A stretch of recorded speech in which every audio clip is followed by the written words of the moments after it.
بسم اللہ الرحمن الرحیم۔ حدیث مبارکہ کا مفہوم ہے خوش و خرم رہے، سرسبز و شاداب رہے وہ آدمی جو میری بات سن کر جوں کی توں دوسرے مسلمانوں تک پہنچا دے۔ مضمون حدیث آداب سے متعلق ہے، آداب زندگی سے متعلق۔ عن جابر رضی اللہ تعالی عنہ اتیت النبی صلی اللہ علیہ وسلم فی دین، قرض کے بارے میں حضرت جابر رضی اللہ تعالی عنہ آپ صلی اللہ علیہ وسلم کی خدمت اقدس میں حاضر ہوتے ہیں۔ فدققت الباب، دروازہ کھٹکھٹا کر آپ علیہ السلام نے ان سے پوچھا کون؟ تو انہوں نے فرمایا میں۔ تو آپ صلی اللہ علیہ وسلم نے گھر کے داخل سے اندر ہی سے ارشاد فرمایا یہ جواب ٹھیک نہیں ہے، اپنا تعارف کروائیے۔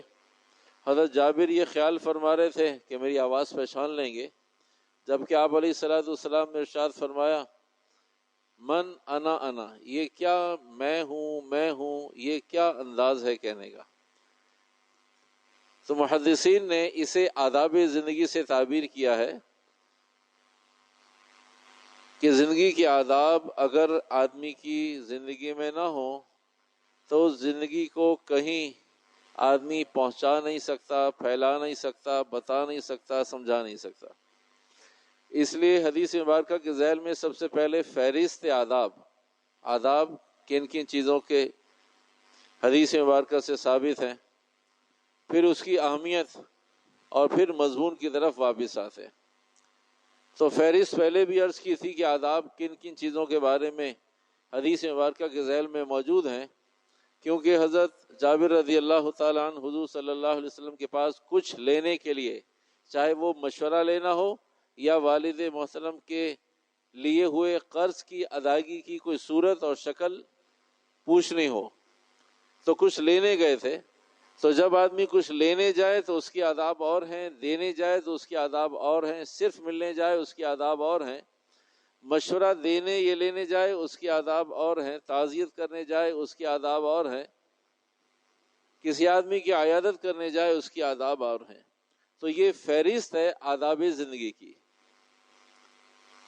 اب رہا مسئلہ کہ یہ کس قدر اہم ہے، آداب زندگی کس قدر اہم ہے اور یہ کیسے معاشرے کو جوڑ کر چلتے ہیں، اور اگر یہ نہ ہوئے تو معاشرے کے اندر کس قدر انتشار پیدا ہو جائے گا۔ 5 چیزیں، 5 اشخاص، 5 ذوات، 5 پلیٹ فارم۔ سب سے پہلے اللہ سبحانہ و تعالی، دوسرے نمبر پر آپ صلی اللہ علیہ وسلم، تیسرے نمبر پر ماں باپ، چوتھے نمبر پر اساتذہ، پانچویں اور آخری نمبر پر حکیم۔ بغیر ادب کے ان 5 سے کوئی ایک ذرہ بھی حاصل نہیں کر سکتا، اور یہی 5 رخ ہیں آدمی کی ترقی کے۔ سب سے پہلے آدمی کو ترقی، روزی، عزت، راحت، سکون، سب چیزیں اللہ کی ذات سے، پھر آپ علیہ السلام کے طریقے سے، پھر ماں باپ کی گود سے، پھر اساتذہ کی تربیت سے، پھر حکیم کی حکمت سے۔ یہ 5 پلیٹ فارمز ہیں، اللہ کا، اللہ کے رسول علیہ السلام کا، ماں باپ کا، اساتذہ کا، اور طبیب، حکیم، ڈاکٹر کا۔ اگر ان کا ادب نہ ہو تو ان میں سے کسی ایک آدمی سے ذرہ برابر کوئی کچھ حاصل نہیں کر سکتا۔ یہ سب مؤدب ہیں۔ مؤدب کہتے ہیں جس کا ادب کیا جائے، اور مؤدب کہتے ہیں جو ادب کرنے والا ہو۔ تو میں اور آپ مؤدب ہیں، ادب کریں گے، ان 5 سے ڈھیروں حاصل کر لیں گے، اور یہ 5 کے 5 مؤدب ہیں، یہ اس قابل ہیں کہ ان کا ادب کیا جائے۔ مؤدب کہتے ہیں اسے جس کا ادب کیا جائے۔ تو اللہ کا ادب کیا جائے، رسول پاک علیہ السلام کا ادب کیا جائے، اساتذہ کا ادب کیا جائے، والدین کا ادب کیا جائے، حکماء کا ادب کیا جائے، جس سے ہم نے صحت لینی ہے اس کا بھی ادب ضروری ہے، جس سے ہم نے علم لینا ہے اس کا بھی ادب ہے، جس سے ہم نے ماں باپ سے تربیت لینی ہے ان کا بھی ادب ہے، جس سے ہم نے دین سمجھنا ہے نبی علیہ السلام ان کا بھی ادب ہے، اور جو خود ہمارا خالق اور مالک ہے اس کا بھی ادب ہے۔ تو یہ 5 پلیٹ فارمز ایسے ہیں، اگر ان کا ادب نہ کیا تو ان سے ذرہ برابر کوئی چیز حاصل نہیں ہو سکتی. اور یہی ترقی کے 5 راستے اور دروازے ہیں. عربی کا ایک مقولہ ہے کہ ادب کا، علم کا، تربیت کا تعلق من المہدی الی اللحدی، مہد سے لاحد تک ادب ہی ادب ہے. مہد کہتے ہیں گود کو اور لاحد کہتے ہیں قبر کو. تو آدمی جب ماں باپ کی گود میں ہوتا ہے جب سے سیکھ رہا ہوتا ہے، اور جب مٹی کی، قبر کی، زمین کی گود میں چلا جاتا ہے جب بھی سیکھ رہا تھا. تو گود سے لے کر گود تک، ماں باپ کی گود سے لے کر زمین کی گود تک، یہ سیکھنے کا زمانہ ہے. اور سیکھنے کے بارے میں شریعت مطہرہ نے کبھی کسی کو نہیں کہا کہ بھائی اب تو تم بڑے ہو گئے ہو، بھائی اب ادب کی ضرورت نہیں ہے، بھائی اب تو تم والد ہو گئے ہو، پہلے تم لڑکے تھے، پہلے تم جوان تھے، اب تم شادی شدہ والد ہو گئے ہو، اب تم چچا ہو گئے ہو، دادا ہو گئے ہو، نانا ہو گئے. کہاں؟ جب تک آدمی مرتا نہیں ہے اس وقت تک سیکھتا رہتا ہے. تو بھائی یہ فہرست کہ کن چیزوں کے آداب انتہائی ضروری ہیں معاشرے کو معاشرہ رکھنے کے لیے، اور دوسرے نمبر پر اس کی اہمیت کیا ہے. تو یہ 5 پلیٹ فارمز دی، اور کہاں سے کہاں تک ادب ہم نے حاصل کرنا ہے یہ 2 چیزیں عرض کر دی. تیسرا اور آخری مضمون کا کچھ حصہ اور مضمون کا اختتام. تو بھئی ہم کسی سے کچھ لینے جاتے ہیں یا دینے جاتے ہیں، کچھ مشورہ ہے، لینا ہے، دینا ہے، فون پہ ملاقات ہے اور فزیکلی ملاقات ہے، تعزیت کے لیے جا رہے ہیں، عیادت کے لیے جا رہے ہیں، یہ سارے امور ایسے ہیں کہ سب ادب کو چاہتے ہیں. تو ہم واپس اپنے مضمون کی طرف آتے ہیں. یہ خلاصہ تھوڑا سا تاکہ اندازہ ہو جائے کہ اس کی اہمیت، افادیت کتنی ہے، یہ کتنا فائدہ مند مضمون ہے کہ بھئی ادب کا خیال ہونا چاہیے، آداب کے ساتھ رہنا چاہیے. بات شروع کرنے سے پہلے ایک بات عرض کرتا ہوں پھر آگے چلتے ہیں. 2 آدمیوں کی لڑائی ہو رہی تھی، 2 آدمی کی لڑائی ہو رہی تھی. تھوڑی دیر میں آوازیں تھوڑی سی اونچی نیچی ہو لینے، تھوڑی سی آوازیں اونچی نیچی ہو لینے. پھر ایک آدمی زیادہ غالب آنے لگا، اس نے اپنی آواز خراب کر لی، اپنی ٹون خراب کر لی، الفاظ کا انتخاب چھوڑ دیا. وہ تھوڑی دیر پہلے جو آپ جناب ہو رہا تھا وہ اس نے، دونوں میں سے ایک نے چھوڑ دیا. یہاں تک کہ مرنے مارنے کو تیار ہو گئے، یہاں تک کہ گالی گلوچ پر آ گئے. لیکن ایک صاحب بتدریج، ارے بھائی تھوڑی سی عقل کرو، ارے بھائی تھوڑا سا سمجھو یار، کیا ہو گیا آپ کو، کون سی ایسی بات ہو گئی آپ کو، گفتگو آپ کی بدل گئی، الفاظ آپ کے بدل گئے، ہائپر ہو گئے آپ، ہانپ رہے ہیں، کانپ رہے ہیں، کیا ہو رہا ہے آپ تھوڑا سا. لیکن وہ صاحب بدستور، وہ صاحب دوسرے بدستور. تو دیکھنے والوں نے کہا کہ بھئی آپ گالی نہیں دے رہے، آپ کو غصہ نہیں آ رہا، ہائپر نہیں ہو رہے، باڈی لینگویج نہیں بدل رہی، الفاظ آپ کے نہیں بدلے، یہ صاحب انتہا کو پہنچ گئے اور آپ وہیں کھڑے ہیں. تو جو سنجیدہ سمجھدار تربیت یافتہ، سنجیدہ سمجھدار تربیت یافتہ صاحب تھے، انہوں نے کہا کہ بھئی میرے اندر گالی نہیں ہے، میں کوشش بھی کروں تو نہیں نکلے گی، میرے اندر بد اخلاقی نہیں ہے، تو اگر میں کوشش بھی کروں گا غصے میں بھی بد اخلاقی نہیں نکلے گی. تو کہا بھئی جو جس کے اندر ہے وہ نکل رہی ہے، جو جس کے اندر ہوتا ہے. اگر تربیت ہوتی ہے تو تربیت باہر آ جاتی. بظاہر آدمی 6 فٹ کا نظر آتا ہے اور اس کا ڈیل ڈال دیکھ کر، قد و قامت دیکھ کر لگتا ہے کہ شاید یہ بات کرتے ہی ہاتھ چھوڑ دے گا، لیکن وہ بہت تامل سے، بہت ادب سے، آپ کی مہربانی ہے دیکھ لیں. آدمی اس کا قدر دیکھتا ہے، جسم دیکھتا ہے اور اس کی گفتگو دیکھتا ہے. کیا قصہ ہے؟ کب اب میرے بڑوں نے مجھے جو سکھایا ہے میں اسی طرح سے بات کر سکتا. چھوٹا سا قد، کمزور سا آدمی، نحیف سا آدمی، لیکن اس کے بس میں نہیں ہے وہ زمین سے اچھلنے لگے. کہا کیا ہے؟ غریب کی تربیت نہیں ہوئی. اگر تربیت ہے تو 6 فٹ والا بھی انسان بن کر رہے گا. اگر تربیت نہیں ہے، اگر تربیت ہے تو بغیر علم والا بھی انسان بن کے رہے گا. اگر تربیت نہیں ہے تو علم کے ساتھ بھی بد اخلاق ہوگا. العلم کلہ ادب، دین سب کا سب ادب ہے، علم سب کا سب ادب ہے، ترقی سب کا سب ادب ہے، ایمان سب کا سب ادب ہے. یہ ادب کے گرد ایمان بھی، عمل بھی، تقوی بھی، طہارت بھی، خوبی بھی، اچھائی بھی، نیکی بھی، بھلائی بھی، سب اس کے پیچھے تقوی کام کر رہا ہے، اس کے پیچھے جو طاقت اور پاور ہے وہ ادب کام کر رہا ہے۔ تو اس لیے بھائی ہم اور آپ کسی کے پاس جائیں، بس چند گزارشات، اس کے بعد بات ختم کرتے ہیں۔ وہ چند گزارشات یہ کہ جب ہم کسی کے پاس اپنی ضرورت سے جائیں تو ہم پہلے جا کر بتا دیں کہ میں کسی کام سے آپ کے پاس آیا ہوں۔ ہم کسی کو فون کریں تو فون کرتے ہی کہہ دیں بھائی میں نے آپ کو ایک کام کے لیے فون کیا۔ اول تو ایسا کرنا چاہیے کہ میں نے ایک کام کے لیے فون کیا، بات ہو سکتی ہے، آپ کے پاس وقت ہے، میں اب کام کے لیے آپ کے پاس آیا ہوں، کام ہے، وقت ہے، میں بات کرنا چاہتا ہوں، تفصیلی بات کرنا چاہتا ہوں، اور میں ایک کام سے آیا ہوں، بغیر کام کے نہیں آیا۔ اچھا ایسا ہونا چاہیے، چلیں ایسا نہیں ہو رہا، ایسا نہیں ہو رہا، کہیں قابل قبول ہے، لیکن ہو کیا رہا ہے؟ سنجیدہ طبقے میں پہلے تعلیم اتنی نہ تھی، اب تعلیم زیادہ ہے، اس کے فائدے ہو رہے ہیں، نقصان ہو رہا ہے۔ پہلے اسباب زیادہ نہ تھے، اب اسباب زیادہ ہیں، اب فائدہ ہو رہا ہے، نقصان ہو رہا ہے۔ تحمل کم ہو گیا، برداشت کم ہو گئی، حقائق کم ہو گئے، اصول کم ہو گئے، ضابطے کم ہو گئے، حقائق ختم ہو گئے زندگی سے۔ آپ پہنچ کر اگلا پوچھ رہا ہے آپ سے کسی کام سے، کہنا نہیں، فون پر کوئی کام تو نہیں ہے، کہنا نہیں کوئی کام نہیں۔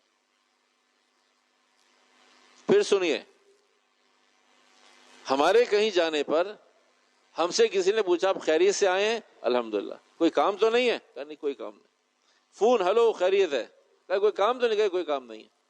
جب ملاقات ہو گئی، بات ہو گئی، چھوٹی سی بات ہے، اب چھوٹی سی بات میں اب دوبارہ 25 منٹ چاہیے، یہ خیانت بھی ہے اور جھوٹ بھی ہے۔ نہ ہم اسے خیانت سمجھتے ہیں نہ جھوٹ سمجھتے ہیں۔ تو یہ روزانہ 200 جھوٹ میری آپ کی زندگی میں موجود ہے، یہ روزانہ 200 خیانتیں موجود ہیں۔ خیریت ہے؟ طبیعت ٹھیک؟ کچھ کام نہیں؟ کام کوئی نہیں۔ اچھا بات خیر ہیلو ہائی ہو گئی، بات چیت، کام کاج، وہ بس ایک کام تھا۔ میں نے آپ سے پوچھا تھا کوئی کام، آپ نے کہا کوئی نہیں، نہیں کام تو نہیں ہے، ویسے ہی ایک بات ہے۔ جو ویسے ہی ایک بات ہے وہ کیا ہے؟ اب اس کے لیے مزید آدھا گھنٹہ چاہیے۔ یعنی ایک آدمی مجھے موقع فراہم کر رہا ہے کہ میں جھوٹ نہ بولوں، لیکن کیونکہ میری وضعیت میں جھوٹ گھسا ہوا ہے، کیونکہ میری طبیعت میں جھوٹ گھسا ہوا ہے، میری فطرت میں جھوٹ گھسا ہوا ہے، میری تربیت میں جھوٹ ہے، اس لیے میں اس کے بار بار موقع فراہم کرنے پر بھی وہ کہتا ہے بھائی کوئی کام تو نہیں ہے آپ کو؟ نہیں کوئی کام نہیں۔ کسی کام سے؟ کہ کسی کام سے نہیں۔ کوئی بات کرنی ہے؟ کیا نہیں۔ جب آپ اٹھتے ہیں کا ایک بات ہے، تو کبھی اسی لیے تو گھنٹے بھر سے بیٹھے ہوئے تھے، اسی لیے تو بار بار پوچھ رہے تھے آپ سے۔ یہ پورے معاشرے کا المیہ ہے، جب آپ ہلیں گے تو پھر کام یاد آئے گا، جب آپ فون بند کریں گے کا ایک بات ہے۔ تو اسے جھوٹ کہتے ہیں، جھوٹ۔ اسے جب ترازو میں تولیں گے تو یہ لائٹ اور بزر اور بتی جل جائے گی جھوٹ کی، یہ ریڈ لائٹ جل جائے گی۔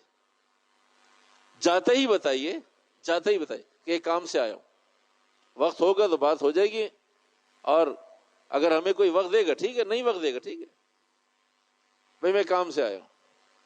کوئی کام ہے؟ ہاں جی کام ہے۔ اچھا ٹھیک ہے، اب آپ تشریف رکھ، ہمیں کوئی وقت دے گا۔ میں بھرے مجمع میں کہہ رہا ہوں کوئی کام نہیں ہے، بھرے مجمع میں کیا کروں؟ ایک صاحب نے، میں اصول بتا رہا ہوں اور ایکسرسائز بتا رہا ہوں، اگر ایک صاحب نے کہا کام ہے اور ہم نے کہا کام نہیں ہے، اور پھر وہ ہماری بغیر بات سنے چلا گیا، تو وہ حق بجا نہیں ہوئے، تو ایسے موقع آدمی کہتا ہے بد اخلاق ہے۔ جھوٹ بولنے والا صحیح ہے اور اصول پہ چلنے والا بد اخلاق ہے۔ کہ آپ نے تو کہا کوئی کام نہیں ہے۔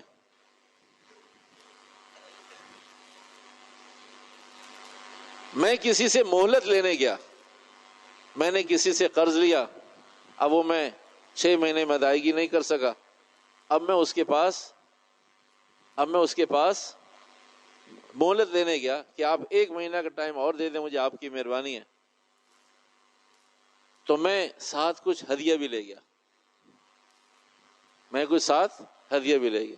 میں نے پہلے ہدیہ پیش کر دیا اور بھی کہا آپ کی مہربانی ہے 1 مہینہ اور دے دیں۔ اس نے کہا بھائی ساری دنیا رشوت دیتی ہے، آپ نے بھی دی رشوت، چلے 1 مہینہ اور صحیح. کام دونوں کرنے ہیں. پہلے لیجئے مہلت، ہدیہ رکھیے باہر، تحفہ اور گفٹ رکھیے باہر، ہدیہ اور تحفہ رکھیے باہر، گفٹ رکھیے باہر. اور پہلے کہا جی آپ کی مہربانی.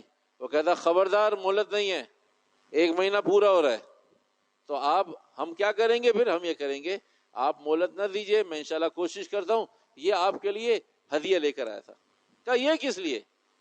کہا اس لیے تاکہ آپ کا ہمارا معاملہ صاف ہو جائے، یہ رشوت نہ ہو. کہا کیوں لائیں؟ کہا سنت کی نیت سے. اس آدمی کی تربیت ہوئی ہے، اس آدمی کو معلوم ہے کہ پہلے وضو کرنا ہے یا پہلے نماز پڑھنی ہے. آدمی کو یہ نہیں معلوم کہ پہلے وضو کرنا ہے نماز پڑھنی ہے. اور میں نے آپ کو پہلے کئی دفعہ بتایا، 2 آدمی ایک ساتھ نماز پڑھنے آئے، ایک نے نماز پڑھنی شروع کر دی، ایک وضو کرنے لگ گیا. بعد میں دونوں ایک ہی آفس کے تھے، جب واپس گئے کہا تم نے وضو نہیں کیا. کہا یار اتنا رش تھا، اب کر لیتا ہوں وضو. نماز کے بعد کہتا اب وضو کر لیتا ہوں. کبھی دونوں کام تم نے بھی کیے میں نے بھی کیے. تم نے بھی نماز پڑھی وضو کیا، میں نے بھی وضو کیا نماز. بس فرق یہ کہ پہلے تم نے وضو کیا پھر نماز پڑھی، میں نے پہلے نماز پڑھی بعد وضو کر. تو یہ نہیں سمجھ میں آ رہا قوم کو کہ بھئی پہلے ہدیہ دینا ہے، پہلے رشوت دینی ہے یا پہلے مہلت مانگنی ہے. تو جو آدمی پہلے مہلت مانگتا ہے پھر ہدیہ دیتا ہے، یہ کہہ سکتا ہے کہ میں نے سنت طریقے پر عمل کیا ہے. نہ مہلت دے وہ، اگر مہلت دیتا ہے اس کی مرضی. لیکن اگر پہلے ہدیہ دے دیا، ایک تو رشوت کا ثواب مل جائے گا، اور دوسری بات یہ کہ زبان کھائے اور آنکھ شرمائے. نہ چاہتے ہوئے بھی آدمی مہلت دے گا زبردستی، نہ چاہتے ہوئے بھی قبول کرے گا. اور دوسری صورت میں سنت بھی ادا ہو جائے گی، اسے بھی احساس ہوگا کہ بھئی یہ واقعتاً تربیت یافتہ آدمی ہے. میں نے تو مہلت نہیں دی لیکن اس نے ہدیہ بھی دیا، تحفہ بھی دیا. دعاؤں کے ساتھ بھی اللہ آپ کو جزائے خیر دے. جتنا عرصہ آپ نے مہلت دی آپ کا احسان تھا. میں کوشش کرتا ہوں، کیا خیال ہے اس مجمع میں کوئی ایک آدمی ایسا نہیں ہوگا جو اس عمل کے بعد فون کر کے کہے گا اچھا بھائی ٹھیک ہے 1 مہینے بعد دے دینا. کام بھی ہو گیا، سنت بھی ادا ہو گئی، رشوت کا گناہ بھی نہیں ملا، اور 1 مہینے کی مہلت بھی ملی. اس لیے کہ ترتیب ٹھیک تھی.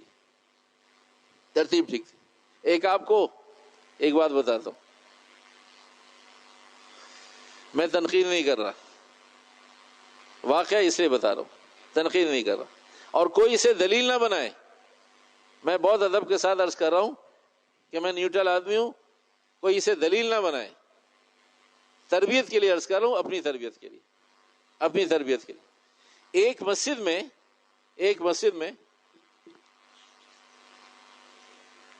تبلیغ کا کام نہیں ہوتا تھا، دعوت کا کام نہیں ہوتا تھا.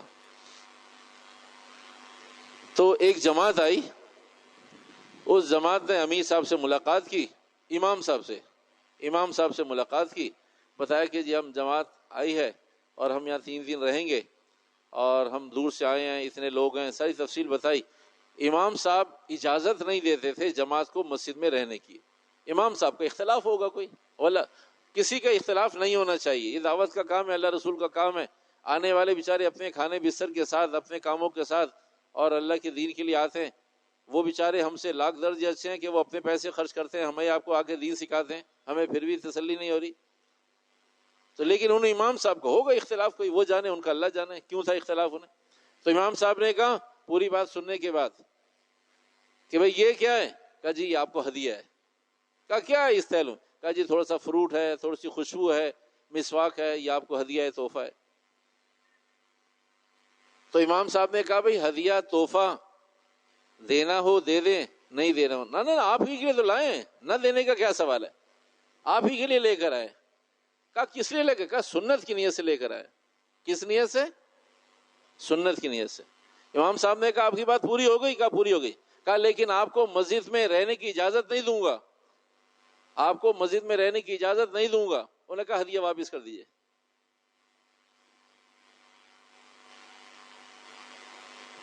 ان کا مسجد میں رہنے کی اجازت نہیں دوں گا، ہدیہ واپس کر دیں. تو اگر سنت کے لیے تھا تو بھئی اجازت دیں یا نہ دیں، یہ وہ جانے، ان کا کام جانے کہ انہوں نے کیوں اللہ کے مہمانوں کو رسول علیہ الصلوۃ والسلام کے براہ راست مہمانوں کو کیوں اللہ کے گھر سے روکا؟ اس لیے کہ امام صاحب کی جاگیر تھوڑی ہے مسجد، امام صاحب کا اختیار تھوڑی ہے۔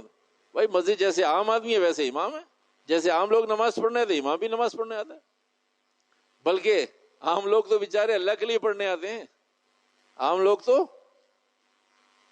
اللہ کے لیے پڑھنے آتے ہیں، عام لوگوں کے رائٹس تو زیادہ ہیں، عام لوگوں کے حقوق تو زیادہ کہ اللہ کے لیے پڑھنے آتے ہیں، انہیں پیسے تھوڑی ملتے ہیں، امام صاحب کو تو پیسے بھی ملتے ہیں نماز کے بعد، تو وہ بیچارے آنے والے کبھی رہنے نہیں دوں گا، کب واپس کر دیں۔ تو میرے بھائیوں، یہ وہ مسائل ہیں، یہ وہ چیزیں ہیں جس میں ہم سب روزانہ مبتلا ہیں، لیکن ہم سیکھنے کو تیار نہیں ہیں، پہلے مہلت مانگیے، پہلے ضرورت بتائیے، پہلے مل لیجئے، پہلے وقت لے لیجئے۔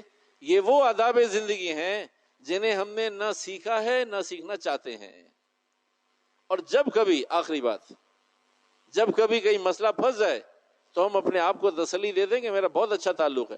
جس کا جتنا اچھا تعلق ہے وہ اتنا زیادہ پابند ہونا چاہیے۔ میرا جتنا اچھا تعلق وکیل اور جج سے ہے، مجھے اتنی زیادہ رعایت کرنی چاہیے وکیل اور جج کی، اس لیے کہ اس کے منصب پر کہیں میں داغ تو نہیں لگا رہا۔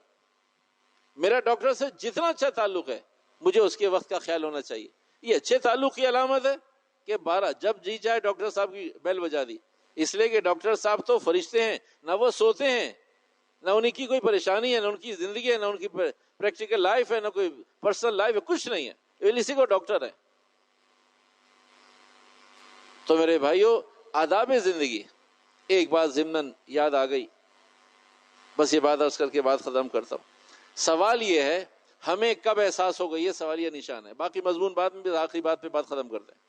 ہمیں کب احساس ہوگا، مجھے کب احساس ہوگا کہ بھائی یہ مجھے ایسا کرنا چاہیے نہیں کرنا چاہیے، میرا یہ عمل ٹھیک ہے یا نہیں ٹھیک ہے، مجھے آداب زندگی سیکھنی چاہیے یا نہیں سیکھنی چاہیے، مجھے کیا کرنا چاہیے؟ مجھے اس وقت احساس ہوگا جب میں یہ خیال کروں اگر میرے پاس کوئی رات کو 14 بجے آ کے گھنٹی بجائے گا تو میری فیلنگز کیا ہوں گی، جو میری فیلنگز ہوں گی، جس کی میں بیل بجا رہا ہوں اس کی بھی فیلنگز یہی ہوں۔ اگر میں کسی کو یکے بعد دیگرے 9 فون کر چکا ہوں تو کوئی وجہ ہوگی فون آدمی نہیں اٹھا رہا، میں فارغ ہوں، اس لیے وہ بھی فارغ ہوگا جس کو میں فون کر رہا ہوں۔ ایک بیل، دوسری بیل، تیسری بیل، ایک فون، دوسرا فون، تیسرا فون، ایک واٹس ایپ، دوسرا واٹس ایپ، ایک میسج، دوسرا میسج۔